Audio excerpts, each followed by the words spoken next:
नमस्कार, आप देख रहे हैं 99 न्यूज़ और हम आज बात करेंगे दो युवाओं से जो इस कोरोना की जंग में कैसे समाज में अपनी भूमिका निभा रहे हैं। चूँकि इतनी निगेटिविटी बाज़ार में है और ये जो दो युवा हैं ये समाज के लिए कैसे काम कर रहे हैं, हम इन्हीं से बात करेंगे। तो हम आपको इनसे मिलवाते हैं। आज हमारे साथ मौजूद हैं अंकित राजगढ़िया और गौतम मंडल। गौतम और अंकित दोनों का स्वागत है 99 न्यूज़ में। धन्यवाद सर। अंकित के बारे में आपको मैं बता दूं कि अंकित जो कोरोना की वैक्सीन बन रही थी उसके ट्रायल में भी इन्होंने एम्स पटना में अपना योगदान दिया था। और शुरुआत जब ट्रायल हुआ तो अंकित के ऊपर ही हुआ है। झारखंड से ये उस समय पहले युवा थे और हमारा सौभाग्य है कि ये धनबाद में रहते हैं। और गौतम जो ऑक्सीजन एक्सप्रेस के नाम से जाने जा रहे हैं, तो ये ऑक्सीजन लोगों को उपलब्ध करा रहे हैं और भी तमाम सुविधाएं ये लोगों को उपलब्ध कराते हैं। तो चलिए सीधे इन्हीं से जुड़ते हैं और इनसे बात करते हैं। अंकित, मेरा सवाल आपसे ये है कि हम लोग इस कोरोना महामारी में हमारी समाज की क्या भूमिका होनी चाहिए और आप उसको कैसे हैंडल कर रहे हैं? सबसे पहले मैं 99 न्यूज़ को धन्यवाद देना चाहूँगा, जिन्होंने हमें एक प्लेटफॉर्म दिया अपनी बात पहुंचाने का जनता के बीच में और हमारे जनप्रतिनिधियों के बीच में। सर, जैसा कि लगातार जो सबसे गंभीर मुद्दा फिलहाल आ रहा है देश के हर कोने-कोने से, वो अंतिम संस्कार को लेकर आ रहा है। कहीं न कहीं इसमें जागरूकता का बहुत ज़्यादा अभाव है। परिजन आगे नहीं आ रहे अपने बाप बेटे के लिए, बेटा बेटा बाप के लिए, भाई भाई के लिए। कॉलोनी वाले दुत्कार रहे हैं, अपार्टमेंट में रह रहे तो अपार्टमेंट से लोग नहीं आ रहे हैं। ये एक बहुत ही गंभीर मामला है। इसको लेकर हमने पहल भी वो की बात है। भी यही है, आज भी आपको लाने का मेरा मकसद ही यही था कि ये समाज में एक जागरूकता लाने के लिए ही ये कार्यक्रम हमने शुरू किया है। और आप लोग ऐसे युवाओं को हमने साथ जोड़ने का काम किया है कि आप जैसे आप खुद आगे आ रहे हैं। अभी हाल के दिनों में आपने कई अंतिम संस्कार कराए, खुद आपने अर्थी को कंधा दिया, जबकि उनका आपसे कोई खून का रिश्ता नहीं था। आप एक समाज में एक अच्छे नागरिक होने के कारण आपने ऐसा किया। तो इसलिए हम आपसे ये जानना चाहते हैं कि आपकी राय क्या है इस पे? सर, एक तो हम लोग ये कर सकते हैं कि जो अब जैसे गांव में कोरोना फैल गया है, तो हर एरिया में सोशल एक्टिविस्ट हैं, सामाजिक कार्यकर्ता हैं, संस्थाएं हैं जो काम करती है। जिला प्रशासन के पास मैन पावर की भी कमी है। अगर जिला प्रशासन वहां पे 2-2 लोगों की टीम बना दे चयन करके और उनको वहां निगरानी करे, उनको जो सुविधा की जरूरत है, मेडिसिन की जरूरत है, खाना का जरूरत है, जो भी प्रॉब्लम्स है, वो जिला प्रशासन के पास वो आदमी इजी वे में सोशल एक्टिविस्ट रख सकते हैं। उसके जरिए वहां पर हम लोग हर तरीके से उनको मेडिकल ट्रीटमेंट से लेकर हर फैसिलिटी दिलवा सकते हैं। अस्पताल पहुंचाना हो तो इसको हम लोग इस तरह से भी ले सकते हैं। जिला प्रशासन का भी इस पे बर्डन कम हो जाएगा और जो सोशल एक्टिविस्ट हैं उनको एक जिम्मेदारी मिलेगी कि नहीं, जिला प्रशासन हमें एक देश सेवा का मौका दिया है, हमारे जिले में हम सेवा कर पाएंगे। तो इसको इस रूप में भी हम लोग मदद कर सकते हैं। तो मेरे हिसाब से ये ज्यादा अच्छा होगा। सरकारें कर रही हैं काम इसके ऊपर, और हम लोग को भी समाज के रूप में भी हम लोग को काम करना चाहिए। एज ए सामाजिक हम लोग जो समाज में एक मजबूत स्तंभ की तरह हैं, आप युवा हैं। गौतम जी, आप कैसे इस कोरोना काल में लोगों की मदद कर रहे हैं? सबसे पहले तो 99 न्यूज को मैं बहुत बहुत धन्यवाद देना चाहता हूं कि आज इस प्लेटफॉर्म में थोड़ी सी जगह मुझे भी मिला है। आज पहला इंटरव्यू है मेरा और काफी अच्छा लगा। तो सर, आपका क्वेश्चन था कि आप चूंकि काम करते हैं और आप इंटरव्यू के उसमें नहीं रहते हैं, चूंकि आप रियल हीरो हैं, तो इसलिए हमने सोचा कि आपको लेके आने के लिए। बहुत बहुत धन्यवाद सर। सर, आपका सवाल क्या था सर, रिपीट करेंगे फिर से? सवाल है कि आप कैसे समाज में अपना योगदान दे रहे हैं अपनी टीम के मार्फत से?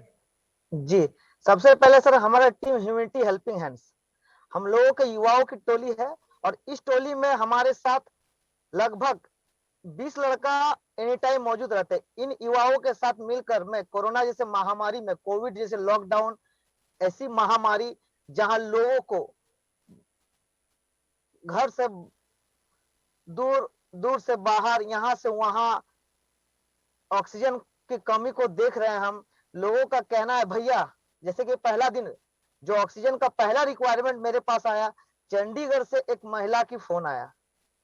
उस महिला ने बताया कि भैया आपका नंबर मुझे आपके टीम के अविनाश से मिला है, और अविनाश जी ने ही आपका नंबर दिया है, और मेरे पति बागमारा में कहीं प्राइवेट कंपनी में जॉब करते हैं और उनको देखने वाला कोई नहीं है।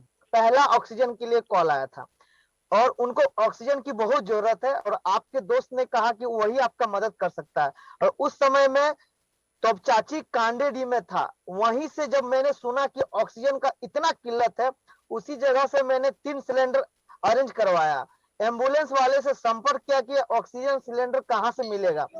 और मैं ये एम्बुलेंस वाले ड्राइवर का भी नाम बताऊंगा मैं आज, बाबूलाल जिनका नाम है, जिन्होंने मुझे बताया कि भैया आप ऐसे ऐसे करो और ऐसे ऐसे मिलेगा, इतना इतना पैसा अभी ले रहा है लोग। और हम लोगों ने पैसा इकट्ठा किया और 3 सिलेंडर पहले लॉट में हम लोगों ने जुगाड़ करके रखा अपने पास।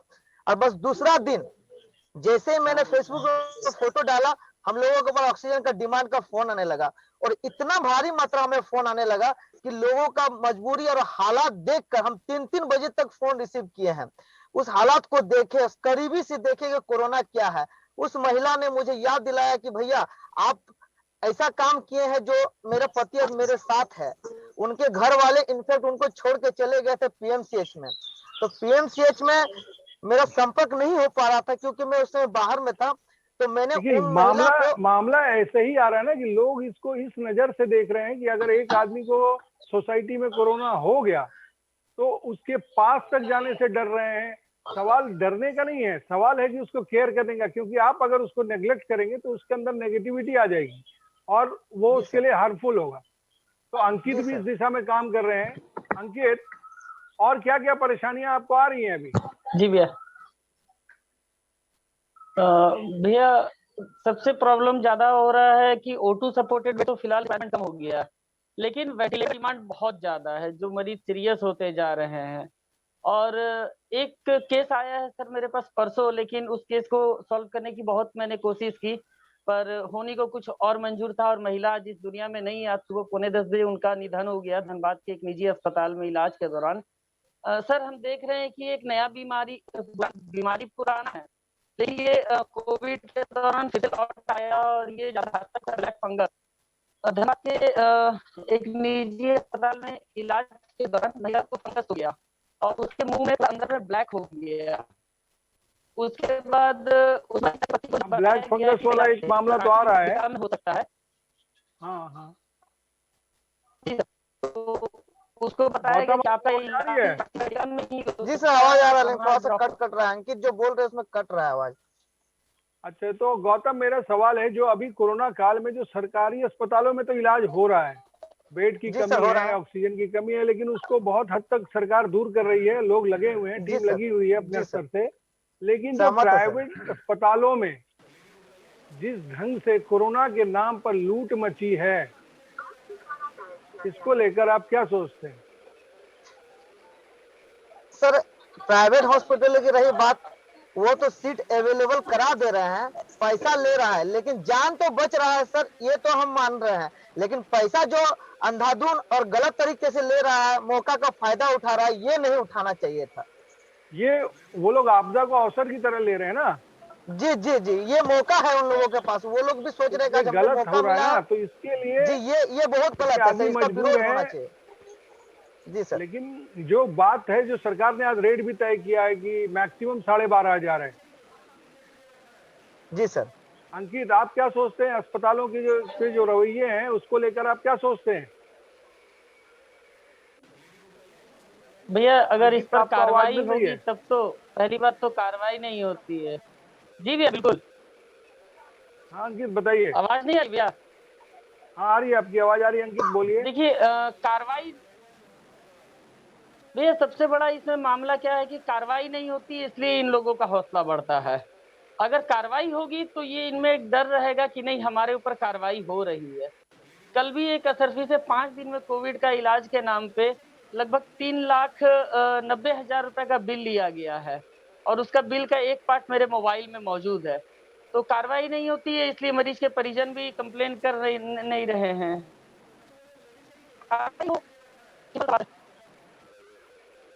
हम लोग इस समाज में एक जागरूकता कैसे ला सकते हैं कि लोग इसको, कोरोना के जो संक्रमित है उसको इग्नोर ना करें, उसकी अवहेलना ना करें, उसको हीन दृष्टि से ना देखें। इसके लिए हम लोग और क्या कर सकते हैं? क्योंकि आप युवा हैं और आपके कंधों पर ही अब समाज का भार आएगा। आने वाला समय आप देश को लीडरशिप देंगे, धनबाद को लीडरशिप देंगे। तो कैसे आप इसके बारे में क्या सोचते हैं कि इसको कैसे जागरूक किया जाए लोगों को? देखिए, अपने हिसाब से हम लोग तो बहुत कोशिश कर रहे हैं धनबाद में, और भी जो है, चाहे हमारा युवा मंच हो, यूथ ब्रिगेड हो, और भी जितनी संस्थाएं, सब लोगों को अपने तरीके से करें। सोशल मीडिया पे एक बहुत बड़ा प्लेटफॉर्म है। लोगों के मन से कोविड का डर कम करना होगा हर हाल में हमें। और ये मामला भी आ रहा है कि बहुत सा डेथ जो है कोविड पेशेंट्स में, वो इनके डर के कारण हो रहा है। तो सवाल वही है ना कि इस उसको वो डर जा रहे हैं। जी, डर खत्म होगा तो ये नेचुरल सा चीज है कि लोग आगे भी आएंगे। गौतम, आपको आवाज आ रही है? जी सर, आ रही है। हाँ गौतम, आपके दिमाग में कोई विचार हो कि हम लोग जागरूकता को लेके क्या कर सकते हैं कि लोग सर, हीन भावना से ना देखें? सर कोरोना को मैं बहुत बड़ा बीमारी नहीं मानता हूँ, क्योंकि ये कोरोना जो है ना, कोरोना सिर्फ डराता है लोगों को, और जो डर गया ना, हिम्मत कोरोना को हराने का ताकत है सबसे बड़ा। मैं आपको बताता हूँ, कोरोना का सारा लक्षण जो WHO के एक पेपर आउट हुआ था जिसमें सारा जो सिम्टम दिया हुआ था, सारा सिम्टम मेरे को हुआ था। लेकिन मैंने कहीं चेकअप भी नहीं कराया, और मुझे लगा कि शायद मुझे भी कोरोना हो रहा है क्या। लेकिन सारा सिम्टम जो था वो सारा मुझ पे आ गया था। लेकिन मैं रेगुलर खाना खाता रहा, नहाता रहा, घर के अंदर ही घूमता रहा, घर में ही रहा, और डरा नहीं। खुद तो को आइसोलेट ऐसा, करना ही एकमात्र उपाय है कि खुद को आप आइसोलेट कर लें। अगर आपको जी लग जी, रहा है ये कि थोड़ा बहुत भी बुखार अगर लग है, रहा है तो सर, खुद जी को सर, अगर आइसोलेट लग करें। रहा है तो, जी अगर लग रहा है तो। बाकी सर कोरोना से डरना नहीं है सर, कोरोना से लड़ना है, बस यही हम पैनिक होने की बोलेंगे जरूरत सबको। नहीं है, आप खुद को आइसोलेट कर लें जी और जी जी डॉक्टरों से जी सलाह सर, लेके पैनिक होने दवाई की खाएं। कोई जरूरत नहीं। देखिए, एक समस्या और आ रही है कि लोग अब वो सोशल मीडिया पे आता है कि गिलोय पी लें, तो इतना गिलोय पीना शुरू कर दे रहे हैं, चाहे नींबू पी लें तो इतना नींबू पीना शुरू कर दे रहे हैं जिसको लेके परेशानी हो जाती है। तो जागरूकता हर स्तर पे आनी चाहिए कि सोशल मीडिया पे ना जाएं, दवा डॉक्टर से पूछ के ही खाएं, जो डॉक्टर जो सलाह देंगे वही करें। सर सबसे बड़ी दवा है कोरोना का, पेट में दाना रहना चाहिए सर। भूख अगर मर जाता है तो लोग चल नहीं पाता, जिससे थक जाता है लोग। अंकित, आपको आवाज मिल रही है? जी भी आ रही है। ऑक्सीजन लेवल घट रहा है, तो सब पेट भरा हुआ रहना चाहिए सर। जी सर, क्योंकि दूसरी लहर जो है कोरोना की, इसमें सबसे ज्यादा संकट ऑक्सीजन लेवल कम हो रहा है लोगों का। जी सर, जी सर। 64% खपत बढ़ी है ऑक्सीजन की। तो एक तो ऑक्सीजन की किल्लत है, तो हम लोग पैनिक हो जा रहे हैं, और थोड़ा सा भी गिर रहा है वो ऑक्सीजन लेवल तो हम लोग को ऐसा लग रहा है कि बिना ऑक्सीजन लगाए नहीं होगा।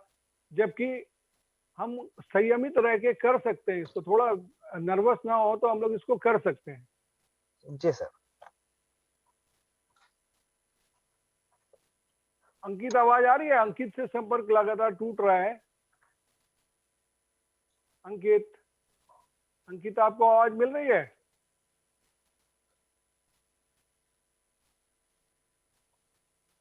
चलिए गौतम से ही बात करते हैं। गौतम, आपकी टीम में कितने लोग हैं? मेरे टीम में लगभग सर 80 मेंबर जो एक्टिव है। वैसे तो बहुत से लोग आए, जुड़े, और जब रक्तदान करना रहता है तब वो आते हैं, लेकिन 80 लोगों को मैं अगर एक बार बुलाऊं तो सारे मेंबर मेरे पास पहुंच जाएंगे। नहीं, देखिए, आपने एक अच्छी बात अभी आपके बोलने से हमको याद आया कि आप रक्तदान शिविर बहुत लगाते हैं, जो अभी कोरोना के काम में बहुत जरूरी है, और रक्त चाहिए।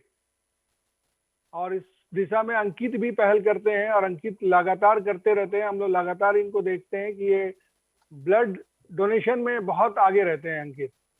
अंकित, आप बताइए आपकी टीम के बारे में कि कैसे आप काम करते हैं रक्तदान के लिए, चाहे इस कोरोना में तो आप कर ही रहे हैं। जी सर, सर हमारा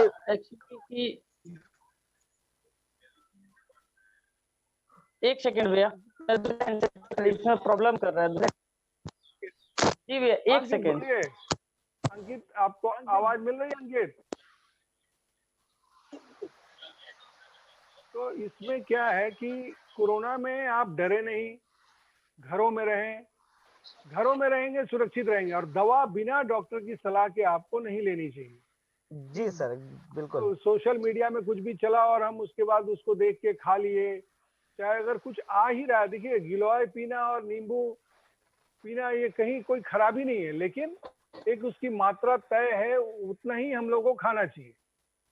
लेकिन हम लोग ऐसा नहीं कर रहे हैं, क्योंकि आप यूथ हैं और आपके साथ एक युवाओं की टीम है, तो आप एक बार जब उससे बात करेंगे, अपने लोगों को, तब जाके चीज़ें और आगे फैलेंगी। आज हम लोग 2 आदमी 3 आदमी बात कर रहे हैं, कल आप अपनी टीम में 250 आदमी के साथ बात करिएगा, अंकित अपने टीम के साथ बात करेंगे, तो ये एक बहुत बड़ा चेन खड़ा हो सकता है।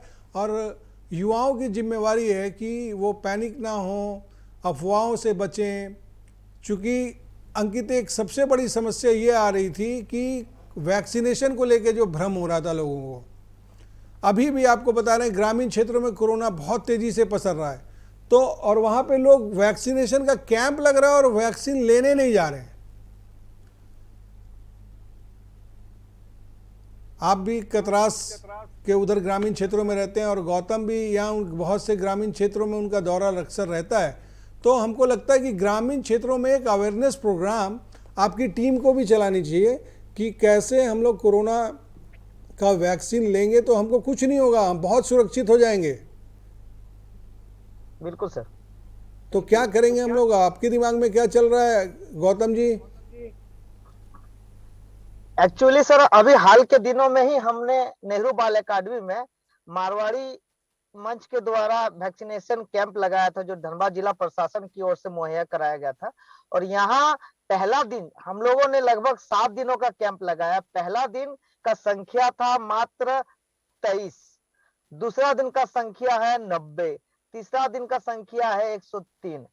लगभग 7 दिनों में हम लोगों ने लगभग 1000 के आसपास वैक्सीनेशन कैंप के थ्रू कोविशील्ड का इंजेक्शन सबको दिलवाया। पहला दिन तो लोग आ नहीं रहे थे सर।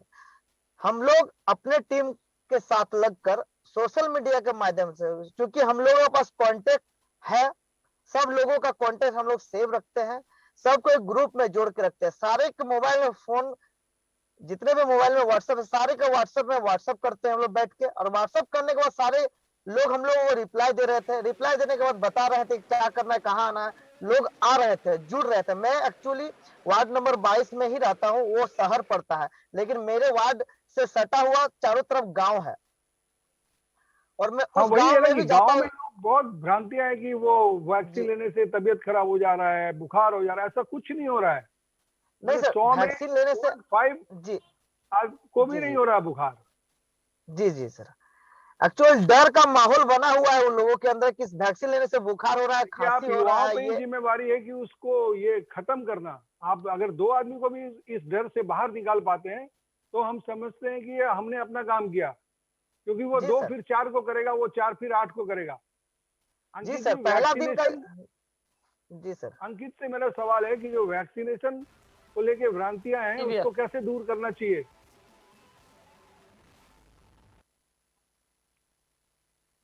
बड़ी चीज है, जागरूकता के जरिए ही हम कर सकते हैं। और हाँ भैया, अब तक आवाज आ रही भैया मेरी? हाँ अंकित बोलिए। भैया, जागरूकता के जरिए ही लोगों को हम मोटिवेट कर सकते हैं, उन्हें समझा सकते हैं, बता के कि इससे कोई डर नहीं है।